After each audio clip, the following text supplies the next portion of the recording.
Guys, welcome back to my channel. இன்றைக்கி நான் ஒரு சின்ன டிப்ஸ் உங்கள் கூட ஷேர் பண்ண போகிறேன் ஃப்ரெண்ட்ஸ். பொதுவாக நம்மளில் பல பேருக்கு ஒரு சந்தேகம் இருக்கும், வேகமாக எப்படி உடல் எடையை குறைக்க முடியுமான்னு. கண்டிப்பாக முடியாதுங்க. அதுக்கு நம்ம சாப்பிடாம தாங்க இருக்கணும். நம்மளில் நிறைய பேர் நல்லா சாப்பிட்டு பழகினவங்க. திடீர்னு நம்மளை டயட் ஃபாலோ பண்ண சொன்னால் கொஞ்சம் கஷ்டந்தாங்க.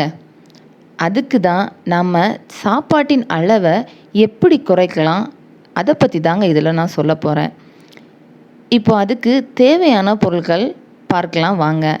கருவேப்பிலை, பூண்டு, ஜீரகம். கருவேப்பிலை தேவையற்ற கெட்ட கொழுப்பை அகற்றும்.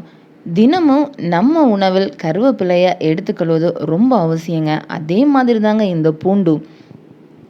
கட்டுப்படாத உடல் எடையை கட்டுப்படுத்த பூண்டு ரொம்ப உதவுங்க. பூண்டை வறுத்து சாப்பிட்றதுனால நமக்கு நிறைய பலன்கள் உண்டு. அது மாதிரி தாங்க நம்ம ஜீரக தண்ணீரும். ஜீரக தண்ணீரை நாம் நாளுக்கு நாள் குடிச்சிட்டு வந்தால் பலன் கொஞ்சம் தாமதமாக இருந்தாலும் தீர்வு நிரந்தரமாக இருக்கும் ஃப்ரெண்ட்ஸ். வாங்க வீடியோக்குள்ளே போகலாம். ஃப்ரெண்ட்ஸ், இப்போ நான் தேவையான பொருட்களை தனித்தனியாக ஒரு பவுலில் எடுத்து வச்சுருக்கேன். 2 ஸ்பூன் ஜீரகம் ஒரு பவுலில் எடுத்துக்கோங்க.